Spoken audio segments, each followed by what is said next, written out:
제가 2년 전에 어느 기관에 강의를 갔어요. 강의를 갔는데 거기 2년 동안 나를 초대하려고 그러다가 내가 2년 만에 시간이 맞아서 간 곳이에요. 딱 차에서 내리는데 나를 맞이하는 분을 딱 보면서 정말 나를 어마어마하게 기다렸구나 한눈에 딱 알아보겠더라고요. 내가 왜 딱 한눈에 알아봤느냐 하면은 얼굴에 화장을 어마어마하게 했어. 얼굴에 화장을. 이 마스카라를 얼마나 말아 올렸는지 눈이 막 뒤집어지려고 그래. 마스카라를 얼마나 말아 올렸는지. 입술에 루즈를 얼마나 진하게 발랐는지 몰라요. 근데 문제는 입술에 루즈를 이렇게 발랐는데 선을 잘 그렸으면 아무 문제가 없는데 바빴는지 선이 살짝 올라왔어. 이렇게 2시간이었는데 1시 반에 가서 커피 한 잔을 마시는데 30분 동안 대화를 하는데 아무 소리도 안 들리는 거야. 이것만 들리는 거야. 이것만. 2년이 지난 지금도 그분 생각을 하면은 아무 생각이 안 나. 이것만 생각이 나. 이것만. 그분은 화장도 열심히 했는데 마지막 뭐를 안 했느냐 하면은 거울을 안 본 거예요. 자기의 모습을 점검하지 않은 거죠. 근데 더 안타까운 거는 그 사무실에 8명의 동료, 직장 동료들이 있었는데 아무도 지적해 주지 않은 거예요. 누군가 얘기해 줬으면 얼마나 좋아요. 선생님, 루즈 선이 잠깐 벗어났으니까 화장실에 가서 거울 보고 좀 고치고 나오시라고. 그랬다면 이분은 고칠 수 있었을 거예요.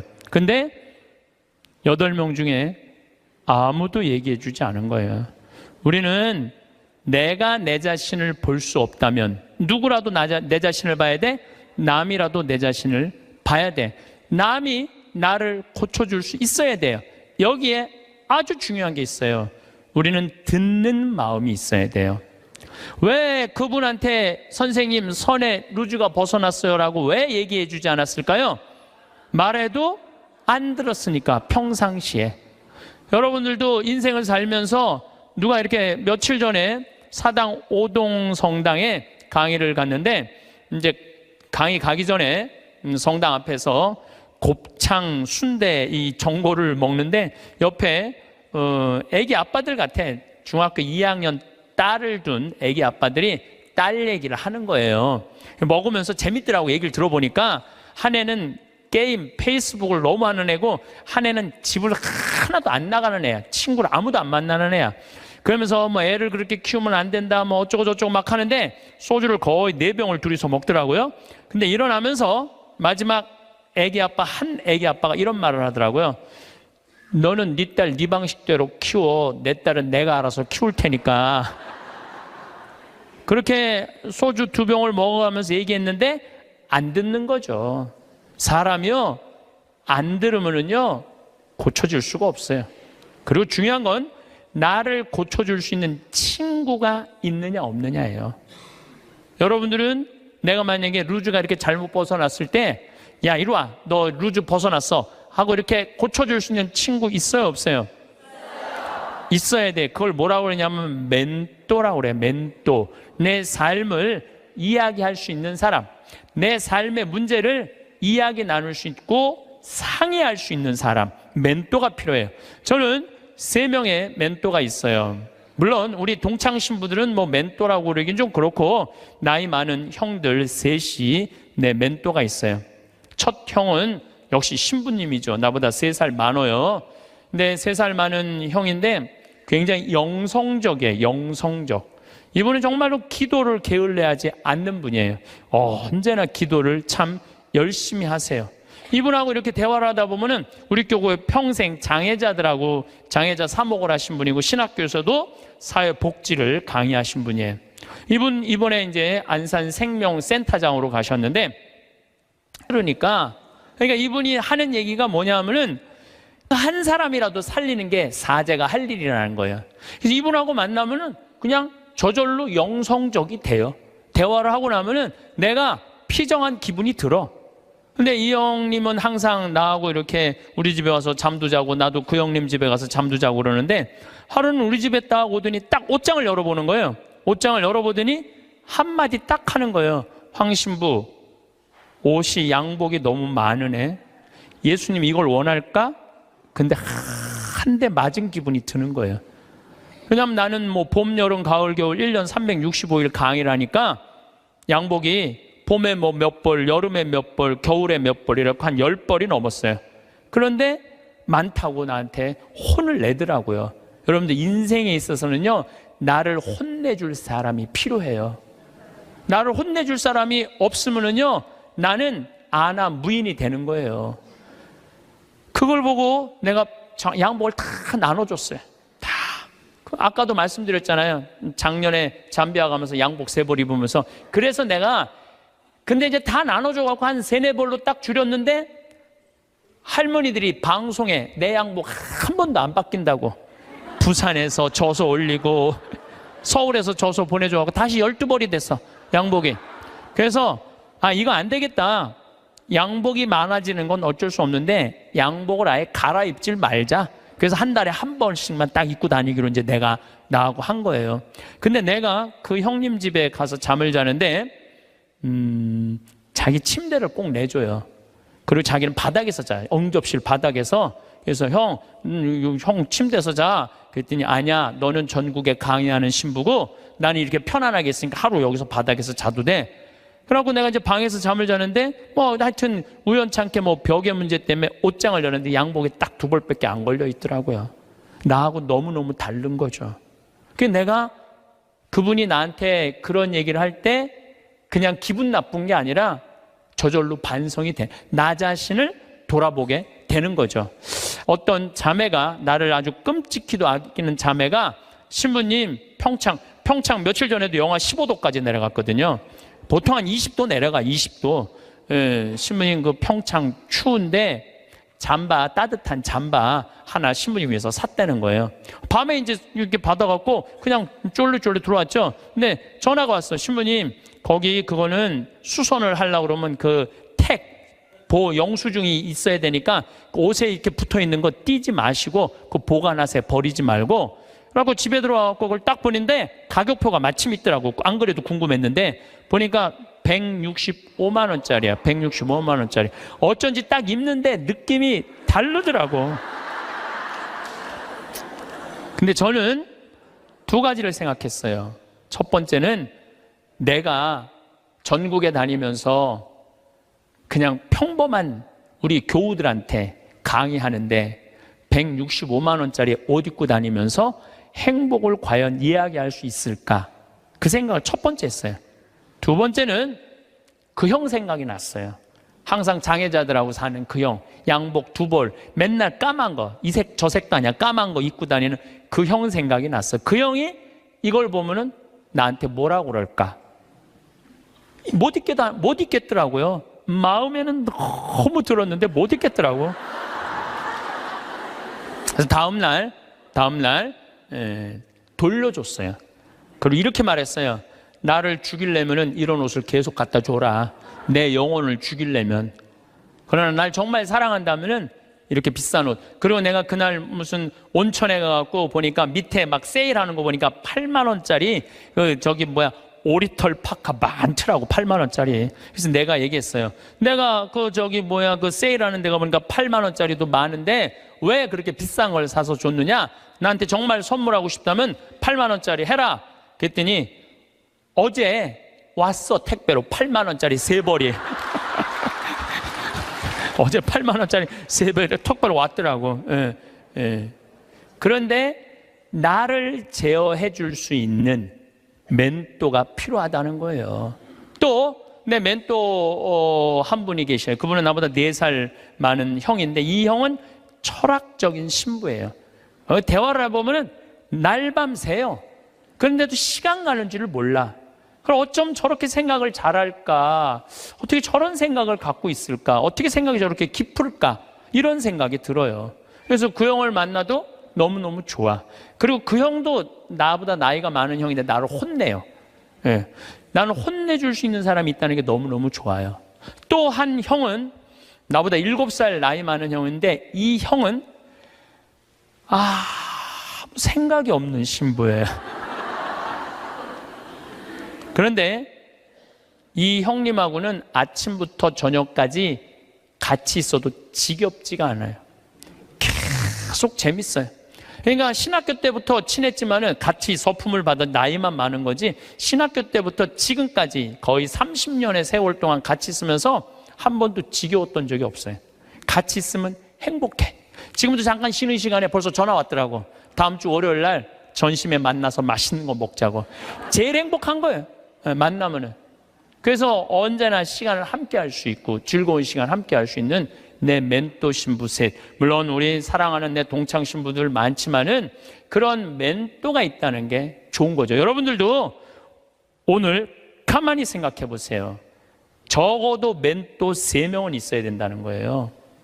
근데 내가 지금 내 인생의 문제, 나를 혼내줄 수 있는 사람이 한 명도 없다면 여러분들은 실패할 확률이 많아요. 인생을 나를 혼내줄 사람이 있어야 돼요. 친구를 잘못 두면은요, 인생 망가지는 사람들도 많아요. 친구 잘못 두면은. 그래서 친구를 잘 둬야 되는데, 아까도 말씀드렸지만은 듣는 마음이 있어야 돼요. 누가 나한테 얘기를 할 때 겸손되이 듣는 마음이 있어야 돼. 근데 우리 대통령께서는 누가 혼내줄 사람이 없었잖아요. 어렸을 때부터 누가 감히 그분을 혼을 내요. 중학교 2학년 때부터 경호원이 따라다녔다는데, 그리고 내가 며칠 전에 어떤 분하고 식사하는데 자기 오빠가 이 서강대학에 같이 학교를 다녔대. 4년 동안 전자공학과 4년 동안 같이 한 교실에서 공부를 했는데 한 번도 말을 못 붙였대요. 경호원이 옆에 있어갖고. 하늘과 땅이잖아요. 하늘과 땅. 그러니까 혼내줄 사람도 없어, 친구도 없어. 그러니까 지금도 밥을 혼자 드신대잖아요. 그러면은요, 이거는요, 제대로 된 판단하기 쉽지 않아요. 사람은요, 먹고 마시고 놀아야 돼요. 요거 꼭 기억하세요. 인생 실패하지 않는 유일한 길은 먹고 마시고 노는 거예요. 누구하고? 친구랑 먹고 마시고 놀 때 행복할 수 있어요. 신부님 참 팔자 좋은 소리, 뭐 먹고 마시고, 돈이 있어야지 먹고 여러분들 꼭 비싼 거 사 먹어야지 먹고 마시고 놀아요. 떡볶이, 지난번에 신당동 떡볶이 우리 5명이 갖고 3만 원 시켜갖고 맛있게 먹었어. 수다 떨면서. 중요한 거는 비싼 걸 먹는 게 아니에요. 아무리 싼 거라도 친구들이랑 어울려져서 먹고 마시고 놀아야죠. 인생 사람 돌아가는 거 알고 서로 눈치도 봐요. 친구들하고 어울려서 놀 때 여러분들 눈치 봐요, 안 봐요? 눈치 봐요. 왜 내가 제 기분 나쁘게 말하면 제가 기분 나쁘면 눈치 봐요. 이런 말은 앞으로 하지 말아야 되겠다. 쟤랑 놀으려면은 누가 또 싫은 소리 해. 그때 막 신경 주고 싸워. 그럼 나중에 외로워져. 싫은 소리도 참을 줄 알아. 그러면서 사람이 어우러지면서 먹고 마시고 놀 때 사람이 되는 거예요. 근데 아무도 안 만나고 혼자 지내는 사람은 다 외롭게 돼 있어요. 다 이상하게 가게 돼 있어요. 그래서 나는 어렸을 때부터 성당 형들이랑 맨날 먹고 마시고 놀았어. 그래서 나는 눈치가 빠네. 딱 보면 내가 여기 낄 때다, 안 낄 때다 금방 알아요. 그래서 여러분들, 친구가 아주 중요한 거예요. 소크라테스는 뭐라고 그랬어요? 너 자신을 알라고 그랬죠? 우리가 내가 어떤 사람이냐, 내 모습, 쉽게 말해서 내 꼬라지를 아는 건 중요해요. 내 꼬라지가 어떤지, 내 모습이 어떤지. 안데르센이라는 덴마크의 동화 작가가 있어요. 여러분들은 잘 아는 동화를 썼어요. 벌거숭이 임금님이라는 동화.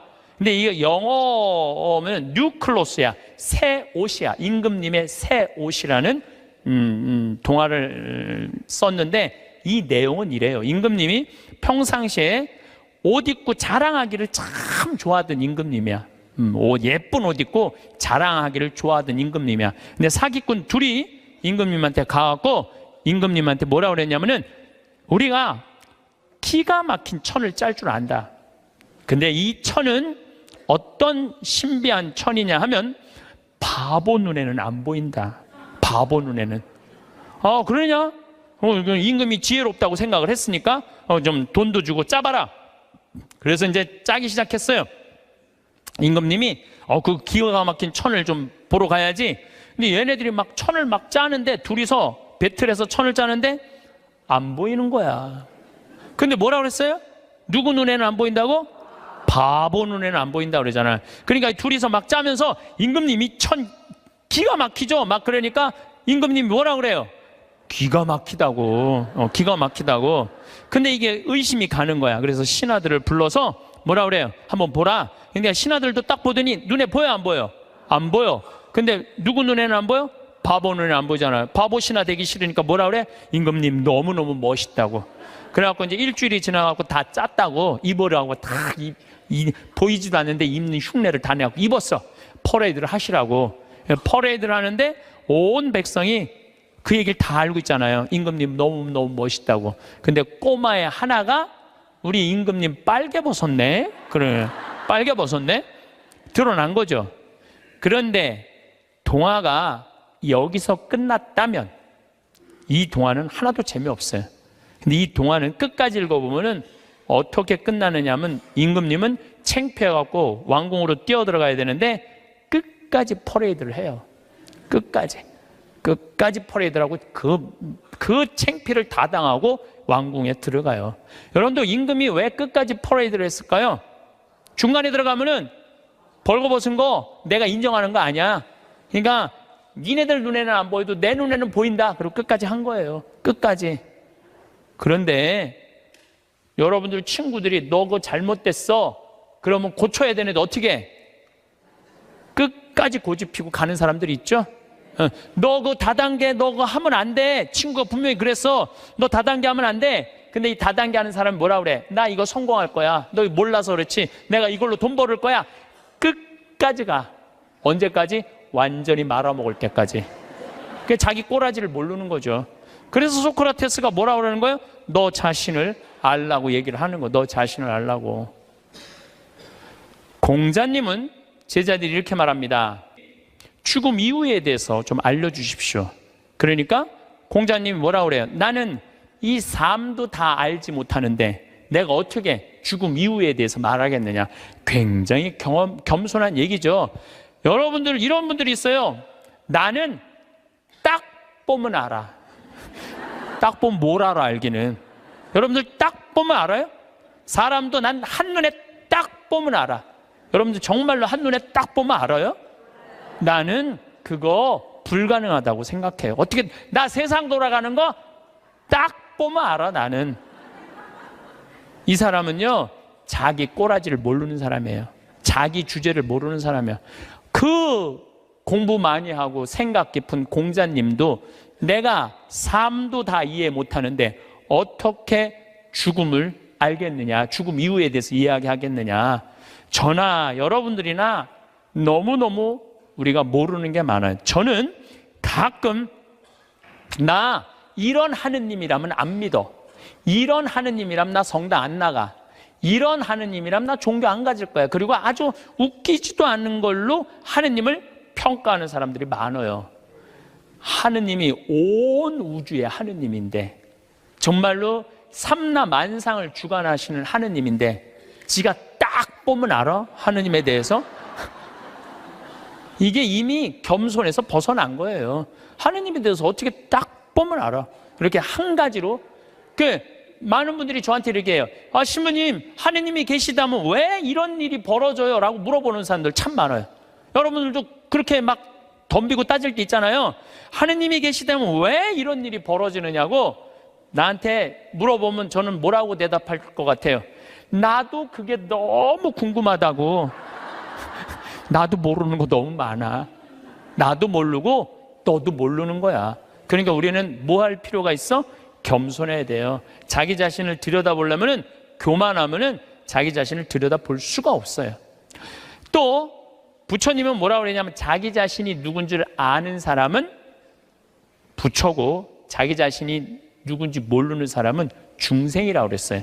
부처님도 결국은 가장 큰 숙제가 뭐예요? 자기 자신을 깨닫는 거야. 그게 각자 부처의 자기 자신을 깨닫는 일이 그렇게 어려운 일이에요. 그렇다면 여러분들은 여러분들 자신을 깨닫기 위해서 무슨 노력을 하나 이거예요. 무슨 노력을? 내가 나 자신이 누군지, 내가 어디로 가고 어떻게 살고 앞으로 어떻게 살아가야 되는지 이걸 알기 위해서 무슨 노력을 하고 있느냐 이거예요. 아무 노력도 안 한다면 우리는 지금 인생을 실패할 확률이 굉장히 많죠. 예수님은 마태복음 7장에 뭐라고 그랬어요? 남의 눈에 있는 티끌 꺼낼 생각하지 말고 네 눈에 있는 들보 꺼내라고 그러죠. 이번에 제가 여름에 잠비아 봉사활동 가갖고 아주 크게 깨달은 게 하나 있어요. 이제 매년 40명 가다 이번엔 80명이 갔어요. 그러니까 거기 이제 뭐 숙소가 사람이 북적북적한 거지. 그러니까 뭐 샤워 물도 중간에 하다가 끊어지고 막 이런 일이 많아요. 그러니까 막 이제 제가 이번에 여름에 갔을 때 하도 샤워를 해갖고 하도 끊어져갖고 내가 이번에 한 게 있어. 이번에 보름 동안 가는 동안 샤워를 한 번도 안 했어. 샤워를 한 번도 안 했어. 아주 좋더라고요. 예. 그런데 문제는 샤워를 한 번도 안 해갖고 문제는 다 해결됐는데 화장실이 문제인 거야. 이 사람이 화장실에 갖고 일을 봤는데 물을 내렸는데 물이 안 내려. 그럼 어떻게 그냥 나오는 거죠. 그리고 난 다음에 내가 이제 일을 보러 딱 들어가면은 그 변기에 있는 똥을 보면 너무 더러운 거야. 너무너무 더러워. 정말 더러워. 그런데 이상하게 내가 이번에 깨달은 게 뭐냐면은 화장실에 갖고 내가 똥을 넣고 내 똥을 보면은 안 더러워. 이상하게. 나 요즘 그 청국장 가루먹고 화장실 가면 정말 요새 황금색 똥이 나와요. 그걸 보고 있으면 오히려 이뻐. 똥을 보면은. 아니 내 똥은 안 더럽고 이뻐 보이는데 남의 똥은 더럽지? 신기하죠? 여러분들 그런 경험 없었어요? 예, 저기 목욕탕 가갖고 가보면 남 똥 놓고 안 내리고 가면 너무 더럽잖아요. 근데 또 막상 내가 똥을 놓고 보면은 이상하게 안 더러워. 이게 인간의 본성하고 똑같은가 봐요. 남의 단점은 더럽고 커 보이고 내 단점은 가리는 거예요. 안 보이는 거예요. 근데 우리가 정말로 이 세상을 올바로 살아가려면은 누구 똥이 들어야 돼? 내 똥이 들어야 돼. 누구 단점이 커 보여야 돼? 내 단점이 커 보여야 돼. 남의 단점은 작아 보이고 내 단점은 커 보여야 돼요. 그래서 내가 누구냐 이거 아는 일은 참 중요해요. 내가 누구냐라는 답이 나오면은요 어떻게 살아갈 것이냐라는 답도 나와요. 나는 천주교 신부예요. 그렇죠? 아주 간단하잖아요. 나는 천주교 신부야. 난 천주교 신부니까 하늘나라의 구원을 선포하는 사람이야. 그래서 천국이 있다. 하느님께서 현존하고 계시다. 역사하고 계시다. 하느님은 정의로우신 분이다. 이 얘기하는 게 나의 당연한 의무야. 또 한 가지는 내가 하늘나라의 구원의 기쁜 소식을 전하는 사람이니까 누가 기뻐야 돼? 내가 기뻐야 돼요. 내가 내 안에 기쁨이 없으면 교우들이 날 보고 저 신부님 뭐야? 저 신부님한테 뭔가 기쁨이 있을 줄 알았더니 힘들다 그러고 짜증난다 그러고 그냥 사는 게 그냥 죽었으면 좋겠다고 이러면은 여러분들은 나한테 와서 위로를 받을 수 있어 없어요? 위로 못 받아요. 근데 나한테 와갖고 나는 저 별을 보면은 요즘은 별이 내 심장에 박혀. 진짜로 너무너무 별이 예뻐요. 별도 예쁘고 새벽에 이렇게 미사를 올라가면은요 이제 우린 6시니까 5시 한 반쯤에 올라가면은 진짜 깜깜하거든요. 밤에 보는 별보다 새벽에 보는 별이 더 이뻐 또. 그럼 너무너무 행복해. 내가 행복하다 그러면 저 신부님 참 별을 너무너무 좋아하시는구나. 나도 별을 좀 봤으면 좋겠다. 생태마을에 갔으면 좋겠다. 그런데 난 너무너무 힘들고 지겨워. 이러면 답이 안 나오는 거예요. 그러니까 내가 누구냐. 나는 또 천주교 신부인데 이번에 잠비아를 이렇게 갔을 때 대통령한테 땅을 1000만 평을 받았어요. 1000만 평을 받았는데 여의도 11배 큰 땅이야. 근데 나는 거기다 농업대학을 지으려고 마음을 먹은 거예요. 그래갖고 서울대학에 앞으로 10년 동안 매년 4명씩 석박사 가르쳐 주기로 했어요. 이번에 2명 입학을 했어요. 존하고 켈리 신부라고 공부 잘하는 신부들이야. 이태리어, 영어, 스페인어, 한국어까지 다 잘하는 신부들이야. 얘네들이 언어 능력이 뛰어나거든요. 그래서 이번에 이제 2명이 입학을 해요. 그리고 이제 또 올해도 계속 찾아서 10년 동안 40명만 석박사를 만들어 놓으면요. 그것도 서울대학에서 만들어 놓으면요. 잠비아뿐만 아니라 아프리카에서 최고 좋은 농업대학 세울 수 있어요. 근데 문제는 그렇게 농업대학을 세운다고 또 할머니가 돈을 100억 줬고, 그 100억이면 잠비아에선 1000억이에요. 그러니까 왜 내가 100억이 1000억이냐면 거기는 한 사람 인건비가 한 달 8만 원이야. 8만 원. 그러니까 10명 써도 80만 원이야. 우리 직원 웬만한 거 한 직원 안에 월급이 400만 원인데 40명 쓸 수 있어. 40명.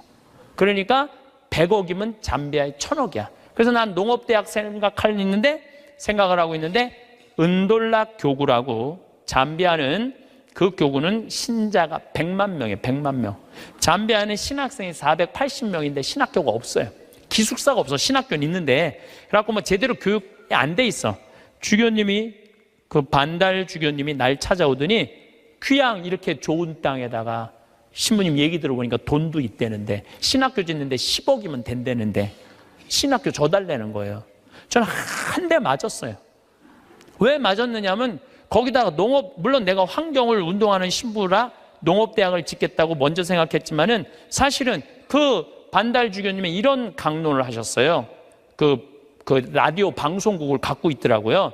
우리가 빵을 먹는 게 중요하냐, 하느님의 말씀을 먹는 게 중요하냐, 그 얘기를 하더라고요. 전 너무너무 창피했어요. 빵이 중요한 게 아니다. 하느님의 말씀을 먹는 게 중요한데 신학교를 줘야 된다. 그래서 이번에 한국에서 온 신부가 신학교를 줘주려고 그런다. 기뻐해라. 내가 반성을 너무 많이 했어. 내가 신부인데 신학교를 줘줘야지. 그래서 이번에 이제 잠비아에 신학교 짓고, 그걸 너무 충격을 받아갖고 모잠비크에도 신학교가 필요하대. 모잠비크에도 줘주고, 그래봐야 10억이야. 10억. 나 100억 받았는데 뭐 그거 못 줘줄 게 뭐 있어. 10개라도 줘줄 수 있지. 그러니까 내가 누구이냐라는 질문에 답이 나오니까 어떻게 살아갈 것이냐라는 답이 나오더라고요. 만약에 내가 학교 선생님이야. 선생님은 애들한테 뭐 가르쳐야 돼요? 공부? 나는 절대 공부를 가르쳐서는 안 된다고 생각해. 아이들한테 뭘 가르쳐야 되냐면 행복을 가르쳐야 돼. 사는 도리를 가르쳐야 돼. 사람들하고 어우러 사는 거를, 법을 가르쳐야 돼. 그게 선생님이 할 일이죠. 난 내 강의 때 핸드폰 올려도 한 번도 신경질을 부린 적이 없어. 한 번도. 제가 30대 때는 내 강의 때 핸드폰 올리면 가만히 안 있었어요. 무식하게 핸드폰도 안 꺼놓고. 한번 미사하는데, 거양성취 하는데 핸드폰이 울리더라고요. 내려놨죠. 그리고 이렇게 얘기했어요. 일주일에 한 번 모여갖고 하느님 찬양하고 기도 한번 해보겠다는데 핸드폰 그걸 못 끄고 들어오느냐고 난리를 쳤어요. 그랬더니 미사 끝나고 자매 하나가 나한테 와서 신부님 죄송하다는 거예요. 왜 죄송하냐? 그랬더니 우리 남편 핸드폰 소리였다는 거 아까. 그럼 남편 핸드폰이면 남편이 발이 없냐, 손이 없냐, 입이 없냐, 왜 남편이 와서 사과 안 하고 당신이 와서 사과하냐? 그랬더니 그 자매 하는 말이 우리 남편은 청각 장애자라는 거예요. 그러니까 듣지를 못하는 거야. 말도 못하는 거지. 근데 이거를 진동으로 놨는데 풀린 거야. 진동으로 놨는데 풀린 거야. 그래서 자기도 모르고 남편도 몰라서 신부님 미사 때 분심 들게 해서 너무너무 죄송하다는 거예요. 내가 그날 이후부터 지금까지 내 강의 때 핸드폰 울려도 한 번도 신경질을 부린 적이 없어. 그리고 내가 나이가 50이 넘어 보니까 50이 넘으니까 진짜 핸드폰이 울려도 네 바지에서 울리는지 내 바지에서 울리는지도 모르겠더라고. 한 4, 5년 전에 춘천 수무숲이라는 성당에 강의 갔어요. 수무숲이라는 성당에 강의 갔는데 막 강의 시작하는데 핸드폰이 막 울리더라고요. 그래서 내가 얘기했죠. 나는 내 강의 때 핸드폰 울려도 한 번도 신경질 부린 적이 없다고. 그런데도 계속 핸드폰이 울리더라고. 근데 기분이 이상해. 보니까 내 바지에서 울리는 거야. 내 바지에서.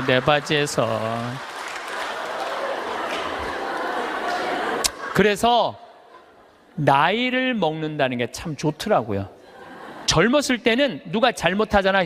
특히 교우들이 잘못하면 바로 지적하고 바로 혼냈어요. 정말 30대 때는 성체 영화로 나올 때 왼손이 위에 올라가고 오른손이 밑으로 내려가야 돼. 그래서 뭘로 영해야 돼? 오른손으로 영해야 돼요. 근데 막 교우들이 오른손이 올라오면은 무슨 손으로 영어하게 돼? 왼손으로 영어하게 되면 이거 불경스러운 거잖아요. 그래서 30대 때 오른손이 올라오면 손바닥을 내리쳤다니까. 내가 똑바로 하라고. 그러면은 이 교우만 사색이 되는 게 아니야. 뒤에서 성체 영화로 나오는 교우들도 내가 이렇게 해보면 보여. 막 이러면서 나오는 게 보여. 막 이러면서 나와. 근데 결국은 틀려. 그럼 또 손바닥 내리치는 거야. 30대 때는 내가 그랬어요. 근데 50대가 되니까 뭐가 보이느냐면은 주부들이 설거지 많이 하고 그러면은 손목 관절염이 있어. 그래서 이게 안 돌아가는 게 보이더라고. 안 돌아가니까 다른 손으로 하는 거야. 근데 30대 땐 그게 안 보인 거야. 그래서 40대 후반부터는 왼손으로 올리면 왼손에 영해드리고 오른손으로 영해드려. 그리고 헷갈리는 교우들은 네가 알아서 줘. 그러면 내가 어떻게 영하는 줄 알아? 그냥 정가운데다 영해드려. 그냥 네가 알아서 먹으라고. 정가운데다. 그러니까 참 나이를 먹는 게 좋더라고요. 나이를 먹으니까 봐도 못 본 척, 알아도 모르는 척, 들어도 못 들은 척 이렇게 하게 되더라고요. 그래서 요즘은 막 이렇게 우리 직원들하고 뭐 가까이 있는 사람들하고 무슨 의견이 부닥치고 막 그러면은 정말 막 내 이야기를 알지도 못하는 거 고쳐주고 싶은데 안 고쳐줘요, 요즘은. 왜냐하면은 귀찮아. 그냥 알아서 하라고. 나이 먹는 게 그래서 좋더라고요. 예. 어쨌거나 내가 신부다. 그럼 어떻게 살아야 되는 게 나와. 내가 학교 선생님이다. 어떻게 살아야 되는 게 나와. 내가 경찰이다. 나 요즘 대한민국 경찰들 너무 마음에 들어요. 왜냐하면 촛불 시위 100만 명 모였을 때 물론 위에서 명령이 떨어지면 어떻게 할 수 없겠지만 최대한 국민을 보호하려고 그러잖아요. 여러분들 100만 명이 모이는데 지금 8차까지 나와 있는데 한 번도 폭력 없이 이렇게 하는 건요, 이건 기적이야, 기적. 정말로 대단한 거예요. 그 사람들이 모이면 으쌰으쌰하고 막 미국 애들 조금만 모이면요 깨고 난리도 아니에요. 유럽도 마찬가지. 이거는 상상도 못할 수 있는 일이야. 경찰은 뭐 하는 사람들이야? 나쁜 사람 붙잡고 국민들 보호하는 거 아니야. 내가 만약에 재판관이야. 그럼 옳고 그름을 판단해 주는 사람이 재판관 아니에요. 그러면은 재판관이 뭐 이 상황 할 거 없이 정의로우면은 옳고 그름을 판단해 줄 줄 아는 사람이 재판관이야. 내가 누구냐라는 답이 나오면은요, 행동하는 건 하나도 어렵지 않아요. 만약에 내가 대통령이야. 그러면은요, 이건 진짜 많이 물어봐야 돼요. 내가 대통령이라면 5천만 명의 생명을 쥐고 있는 거야.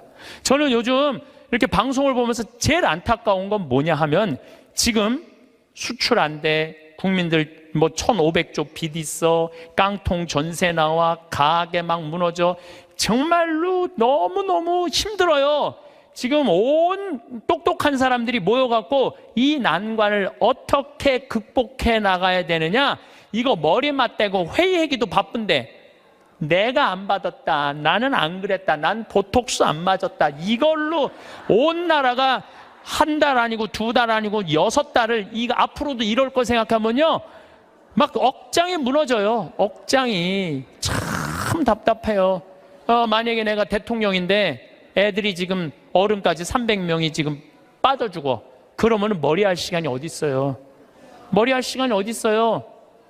이거 올릴 시간이 어디 있어? 지금 모자 쓰고 빨리 나가야지. 이게 왜 그러느냐면 내가 누구냐를 묻지 않기 때문에 그래. 내가 누구냐. 여러분들도 마찬가지예요. 내가 누구냐를 물어야 돼. 그래서 저는 중학교 1학년 때 세례를 받았어요. 14살 때. 세례 받기 전에 나는 어땠느냐? 반장, 부반장 해봤던 적이 없어요. 나는 반장, 부반장. 그리고 우리는 한 반이 70명이었는데 줄반장도 중요한 자리였어요. 줄반장도 해봤던 적이 없어. 나는 우등상 한번 타봤던 적 없는 사람이에요. 예. 그리고 성격은 진짜 지랄 맞았어요. 까칠한 거 뭐 말할 것도 없고. 그래서 만약에 내가 밥을 먹다가 신경질이 나잖아요. 나 숟가락 그냥 던졌어요. 숟가락, 젓가락. 밥그릇도 많이 던졌어요. 밥그릇도. 그래서 어머니가 그 누나가 밥풀 이렇게 주워 담았던 거 생각나.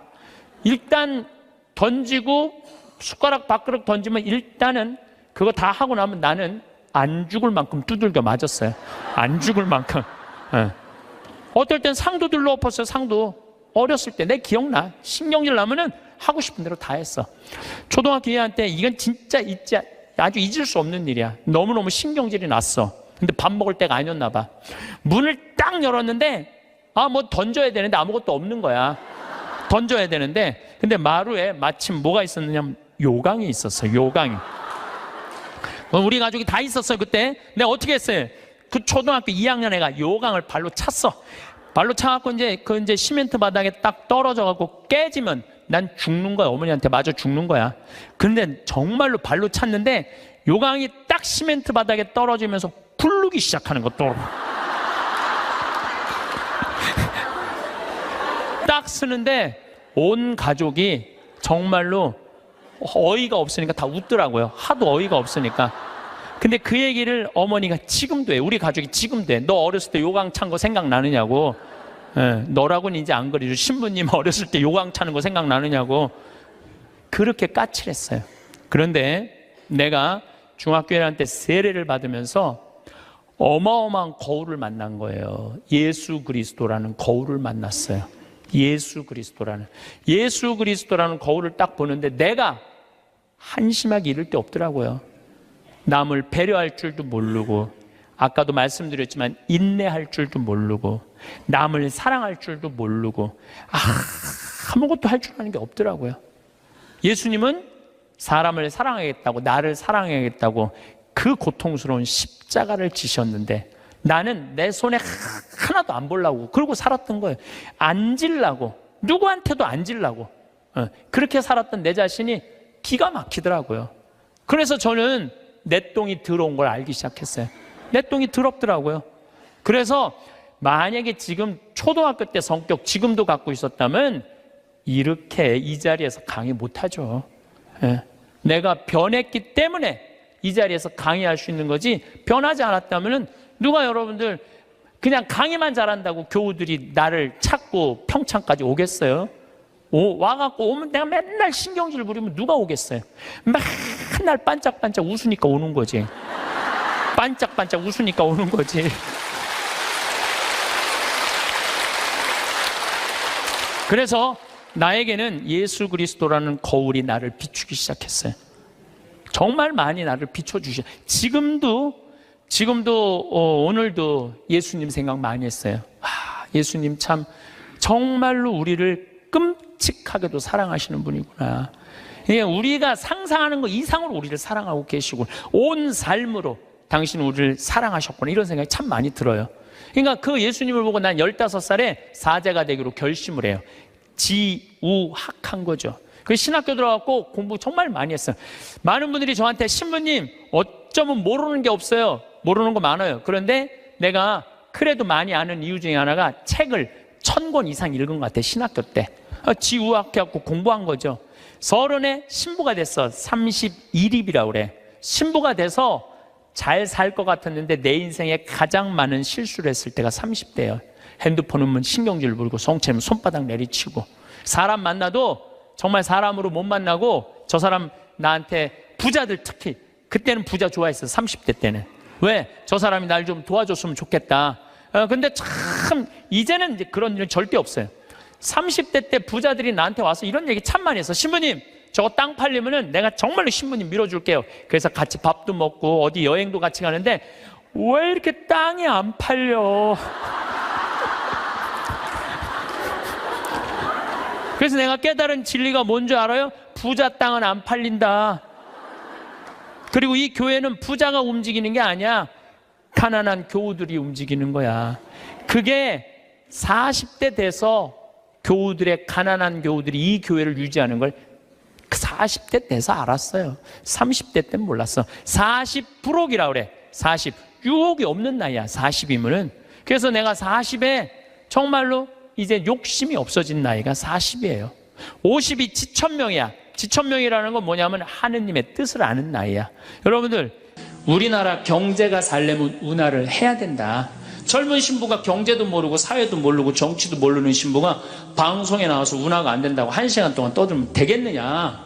그리고 당시 수원교구 주보에다가 운하 안 된다고 한 달을 주보에다 써내는데 그 60만 명 70만 명이 있는 주보에다 그런 글을 쓰면 되느냐. 그리고 당신 앞에 행복론 강의도 하나도 재미없었다. 나와서 방송 나와서 강의하지 말아라. 그래서 전화를 다 끊는 거예요. 제가 기분이 좋았겠어 나빴겠어요? 기분은 나빴지만 그 할머니 때문에 화를 주체하지 못해서 내가 목을 매갖고 자살을 해야 되겠다 이 생각은 안 했어요. 생각이 다 틀린 거예요. 생각이 틀리고 상황이 다 틀린 거예요. 내 강의를 듣는 사람이 10,000명이라면 10,000명 중에 5,000명은 나하고 생각이 같을 수 있어요. 근데 5,000명은 나하고 틀릴 수 있어요. 5,000명이 틀리다고 그 5,000명 때문에 화낼 필요는 없다. 아, 나하고 틀릴 수도 있구나.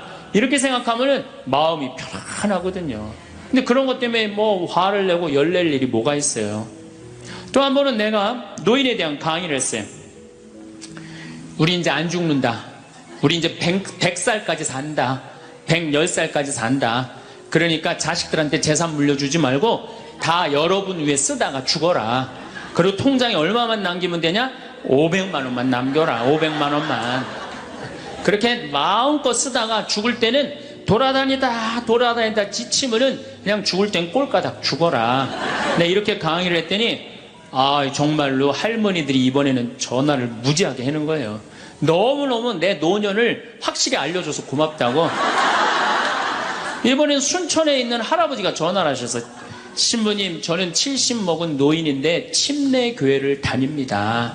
근데 신부님 강론을 듣고 가슴이 뻥 뚫렸다는 거예요. 아, 내가 남은 인생 30년이나 남았는데 어떻게 살아야 되는지 너무너무 잘 들었다고. 근데 신부님이 다음 주에 이제 돈 다 쓰다가 꼴까닥 죽는 방법을 알려준다고 그랬는데 그 주간에 당신이 어딜 가갖고 못 들었대, 내 강의를. 그래갖고 꼴까닥 죽는 방법을 알려달라고 전화를 했더라고요. 이야, 정말로 순천의 할아버지도 나한테 전화를 기분이 너무너무 좋더라고요. 근데 하느님은 참 짓궂게도 그 전화 끊자마자 이번에는 저 부산에서 전화가 왔어요. 황창현 신부를 바꾸라고. 전화를 딱 받았더니 당신이 황창현 신부냐고. 내가 황창현 신부라. 당신 요즘 왜 그런 강의를 방송에서 나와서 해서 집안을 평지 풍파를 일으키는 거야. 그러니까 내 강의를 듣고 시어머니일 거예요. 시어머니가 내 강의를 듣고 며느리를 불러서 한 소리 한 거지. 나 안 죽는데더라. 너 나 위에서 쓰다가 나 통장에 500만 원만 남길 테니까 나한테 유산 받을 생각 꿈도 꾸지 말아라. 그렇게 이제 얘기를 한 거야. 그러니까 그냥 열받으니까 나한테 전화를 한 거죠. 그런 강의 하지 말라고. 그리고 그 자매는 한마디 더 하더라고요. 당신 강의하는 거 재수없다고 그러죠.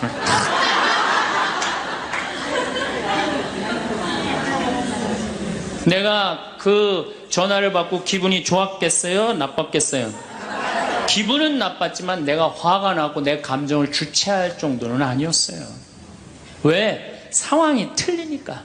얼마든지 내가 공격받을 수 있는 얘기를 한 거니까. 그런 다른 의견이 있을 수 있는 거예요. 그걸 일일이 다 대응하려고 그러면요, 나중에 내가 어떻게 될 것 같아요? 미쳐요. 미쳐요.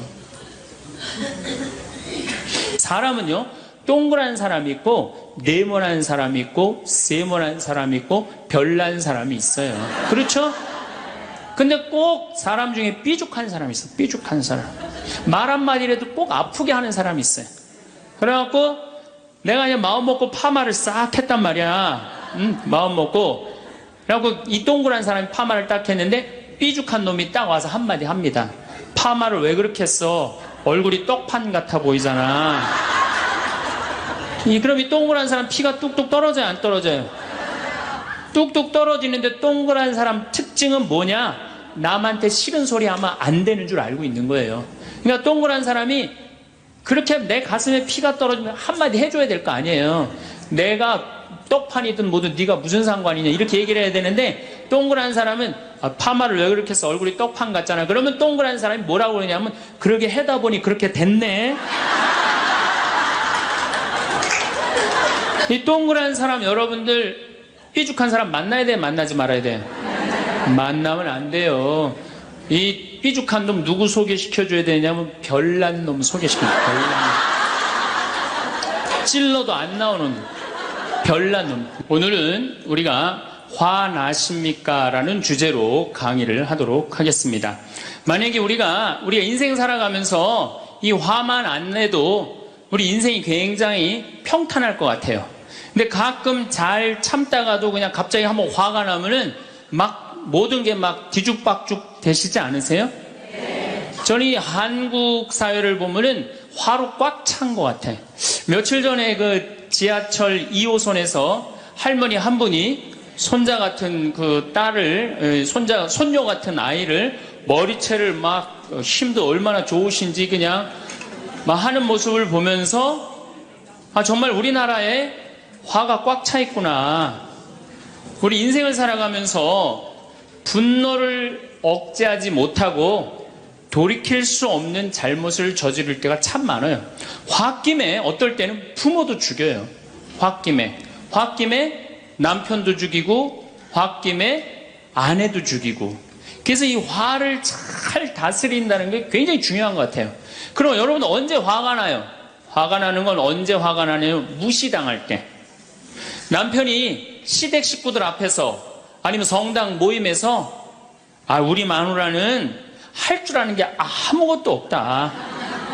얼굴이 잘생겼나, 음식을 잘하나, 성격이 좋으나 마음에 드는 게 하나 없다고 정말로 남편이 구박하면은 정말로 속에서 부글부글 끓죠. 예, 내가 누구한테, 남편뿐만 아니라 다른 사람한테 내가 무시당할 때 우리는 화가 나요. 여기서 분노가 끌어올리죠. 또 남편들은 또 언제 화가 나요? 이 세상에서 아내한테 구박받을 처럼 화날 때가 없는 거예요. 당신 월급이 얼마냐? 우리 뭐 먹고 사냐? 누구 남편은 마누라 밍크코트 해줬대더라. 막 이러면은 남편도 막 홧김에 눈이 확 돌아가는 거죠. 여러분들도 남편, 아내 말고 또 누구한테 화날 때, 누구한테 무시당할 때 화가 나느냐면은 자식한테 무시당할 때 화나는 거예요. 더욱이 기가 막힌 거는 5살, 6살짜리한테 무시당하면요, 막 끌어올라요. 여러분들, 5살, 6살짜리가 막 엄마 말 안 듣고 살살 거짓말 시키면은 화나요, 안 나요? 뻔히 이놈이 거짓말 하는 거 아는데도 살살 거짓말 시키면은 엄마는 막 화가 나요. 그래갖고 엄마가 막 자백하라고 그러죠. 너 이게 거짓말 아니냐고. 그럼 애는 끝까지 감춰요. 그럼 엄마는 그거 감추는 게 화가 나갖고 애를 막 두들겨 패죠. 근데 사실은 여러분들 그 아이들한테 화나는 거는 애가 문제가 있어서 여러분들 마음 안에 화가 꽉 차 있어서 그래요. 아니 그 5살, 6살짜리가 거짓말하면 얼마나 하겠어요. 그리고 자기가 잘못하면은 거짓말하는 건 인간의 본능이에요. 여러분들 국회의원들 청문회 볼 때 보면 거짓말 해야 안 해요? 장관 후보자들 청문회 할 때 보면 거짓말 해야 안 해요?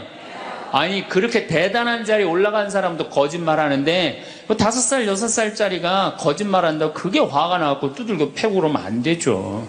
그리고 뻔히 얘가 거짓말하는 거 알면서도 확인한다고 계속 자백해라, 이 진실을 말해라.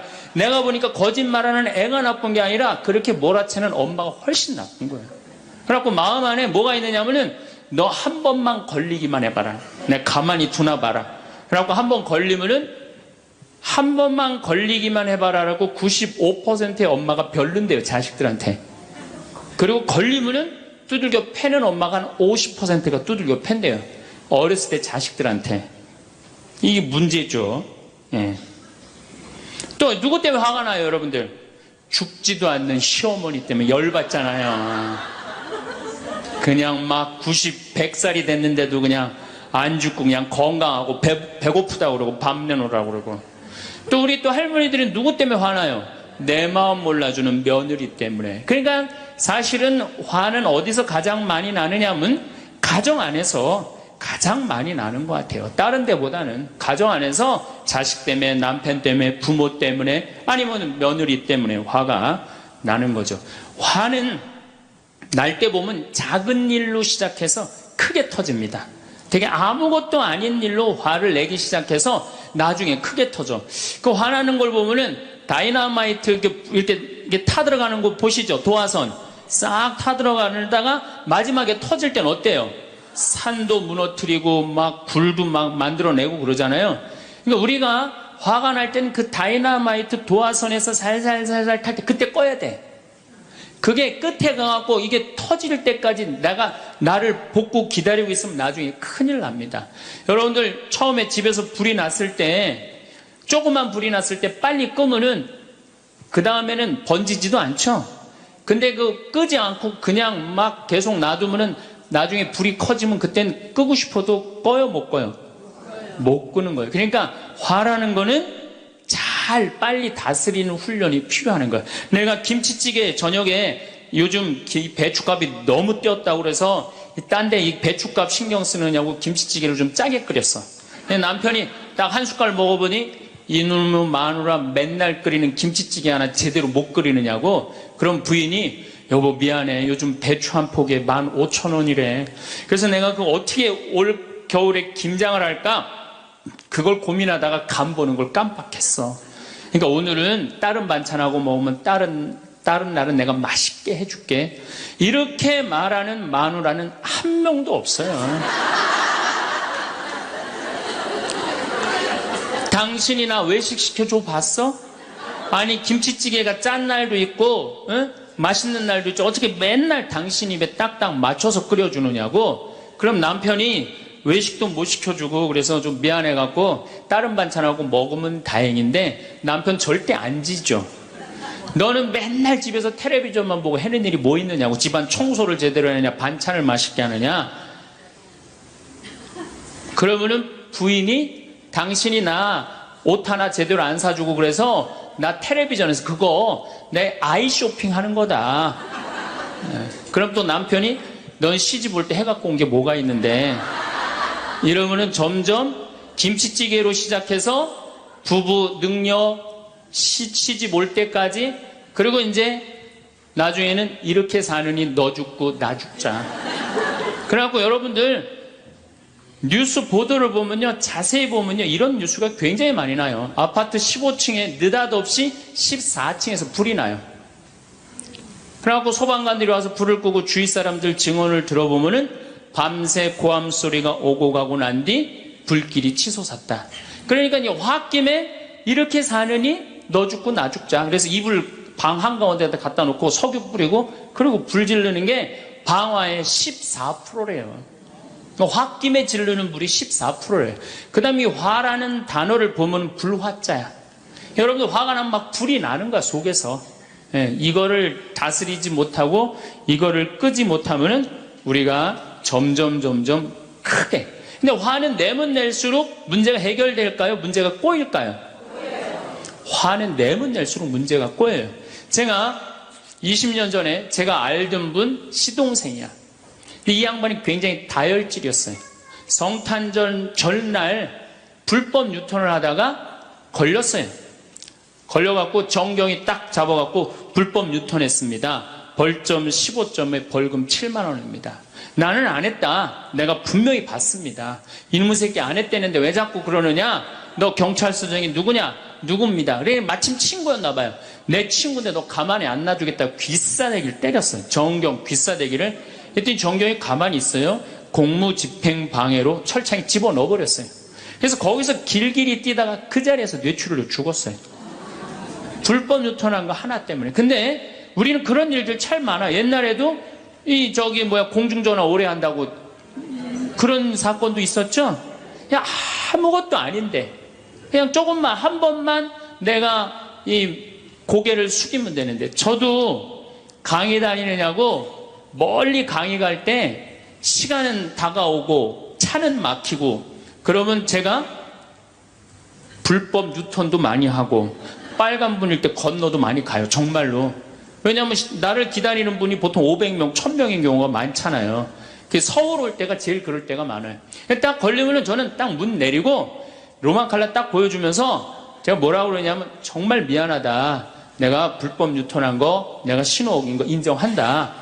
그렇지만 내가 강의가 있어서 그러니까 잘 좀 봐줘라. 그런 경찰들이 대부분은요, 침 뱉은 거, 안전벨트 안 한 거, 벌점 없는 걸로 끊어주지 굳이 그거 벌점 매기면서 끊어주는 경찰 없어요. 인생 살아가면서 고개를 한 번만 숙이면은 문제가 해결될 때가 너무 많아요. 근데 그 한 번을 숙이는 게 우리가 안 될 때가 참 많아요.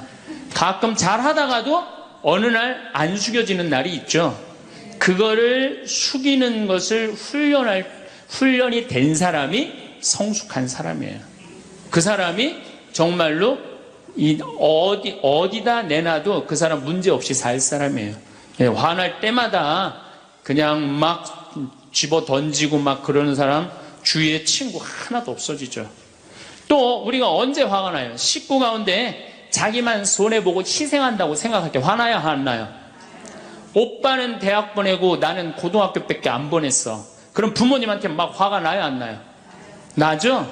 성당에서도 화날 때가 언제? 나는 성모에서 맨날 부엌에서 그냥 겉절이 김치 담그고 그냥 맨날 하는데 그냥 반찬 다 만들어갖고 내놓으면은 생전 성당에도 안 보이던 여자가 그냥 싹 여우같이 차려입고 와갖고 그거 딱 차려놓은 거 딱 들고 신부님 앞에 딱 가서 거기서 그냥 헤거리고 그거 주워 먹어본 거 보면은 이 식당에서 나는 그냥 완전히 그냥 식순이로 그냥 하다가 그냥 그거 보면 화 나요? 안 나요?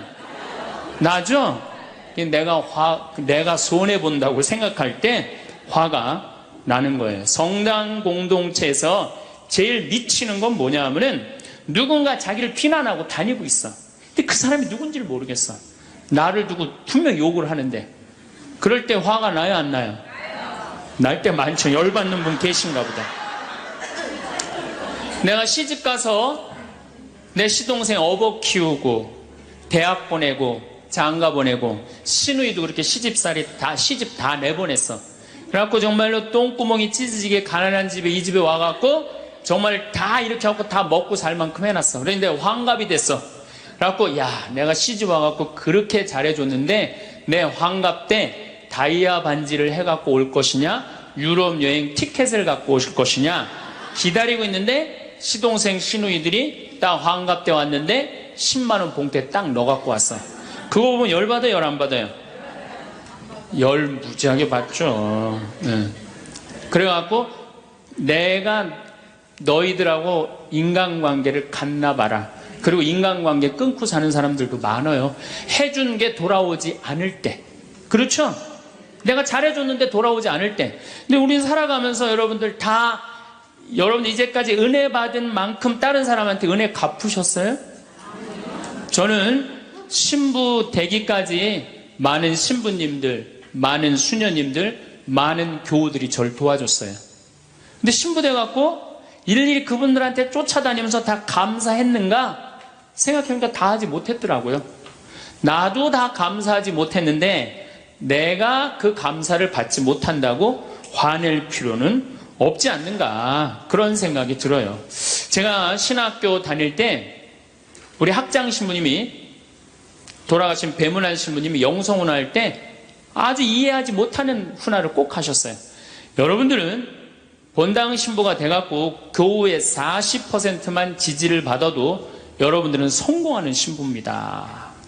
근데 전 신학생 때 이해가 안 갔어요. 신학생 때 왜 이해가 안 갔느냐 하면은 내가 신학생 때 인기가 얼마나 좋았느냐 하면은 막 방학 때 가면은 주일학교 애들이 막 매달려갖고 길을 못 갔어요. 지금이야 뭐 이상한 세상이 되었고 그러지 못하지만은 25년 전만 해도 애들이 신학생들을 얼마나 매달리고 좋아했어요. 초등학교 애들이. 중고등학교 애들은 내가 방학 끝나고 신학교 돌아가면은 애인 군대 보내는 것처럼 그렇게 섭섭하고 편지 보낸다고 그러고 학사님 보고 싶다고 그러고 본당에서 아줌마들은 나보면 죽어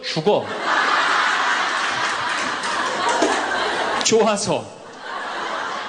그런데 신부가 돼갖고 교우의 40%가 나를 지지해주지 않는다? 신학생 때도 인기가 이 정도라면 본당 신부 돼갖고 인기가 더 높을 거 아니에요. 그래서 신학교 그 영성문화를 이해를 못했어요.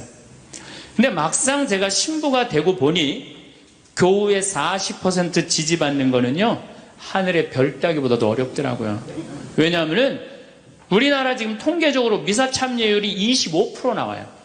그러니까 정말로 그 신부님이 지지받는 신부님이다 제대로 40% 지지받는 신분입니다. 그러면은 교우의 40% 미사 참여를 나와야 될 거 아니에요. 그러니까 교우가 1000명이라면 400명은 나와야 될 거 아니에요. 2000명이라면 800명이라면 나와야 되는데 2000명 중에 800명 나오는 본당은 없어요. 2000명이라면 한 500명 정도, 600명 정도 나와요. 많이 나와요. 우리나라 평균적으로. 그러니까 40% 지지받는다는 게 어려워. 예수님은 나 환자 10명 고쳐줬는데 몇 명 돌아왔죠? 1명 돌아왔어요. 그러니까 여러분들 주위에 있는 사람들 10명한테 잘해줬어. 10명한테 잘해줬는데 9명이 돌아오지 않는다고 해서 섭섭할 필요가 없다는 얘기죠. 그 1명이라도 돌아오면은 다행인 거예요. 그러니까 모든 사람들한테 인정받는 일이 쉬운 일이 아니다. 많은 사람들 화나는 경우가 어떤 경우가 여러분들 화가 많으냐면 자기가 완전한 사람이라고 생각할 때, 자기 판단이 옳다고 생각할 때, 그걸 옳다고 믿을 때 화가 나요. 많은 분들이 어떤 경우가 있느냐면은 내가 관상 좀 볼 줄 아는데 그 사람 틀렸어. 아니면 내가 관상 좀 볼 줄 아는데 그 사람 진짜 괜찮은 사람이야. 이 중에 관상 못 보는 사람 어디 있어? 50년, 60년 살으면은 딱 보면 다 알지. 그렇죠? 그런데 그게 맞는 경우도 있고 틀리는 경우도 참 많아요. 근데 우리는 어떤 착각을 갖고 있냐면 내가 적어도 판단하는 건 맞다고 생각해요. 다 여기 저를 포함해서 여러분들 모두가 그런 생각을 해요. 근데 그게 허물어졌을 때 화가 나는 거예요. 그게 허물어졌을 때. 제가 지난달에 뉴욕에 강의를 갔었어요. 퀸즈 성당이라는 데서 강의를 했는데 교우들이 진짜 많이 나왔어요. 정말로 꽉 찼어요. 강의를 하는데 정말로 반응이 아주 좋더라고요. 강의가 끝나고 이제 본당 신부님하고 사제관을 올라가는데 따라오는데 이게 한국 사람이 안 따라오고 미국 여자가 따라오는 거예요. 미국 여자가 따라와갖고 그러는 거예요. 신부님, 자기가 신부님 강의를 한국말을 잘 못 알아들어서 잘 알아듣지는 못하지만은 너무 감동을 받았다고. 신부님은 정말로 하느님의 사람이라고. 나는 듣다 내 강의를 정말로 감동받다 못한 미국 여자까지 내 강의를 감동을 받는구나.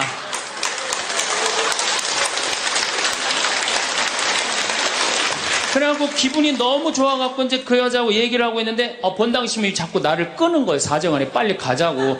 나 지금 미국 여자하고 얘기하는데 지금 본당 신부님이 내 팔을 자꾸 끄는 거예요. 그래갖고 아니 신부님 나 좀 빨리 가자고. 나를 그 본당 신부님이 가자고 그랬는데 어떻게 가자고 그랬더니 본당 신부님이 조금 지나가더니 신부님이 그러는 거예요. 신부님 저 여자 이거라고 이거.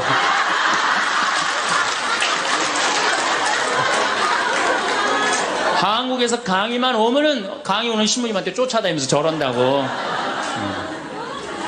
난 내가 강의 잘해갖고 그런 줄 알았더니 쫓아와갖고 그냥. 내가 성당 봉사한다고 해서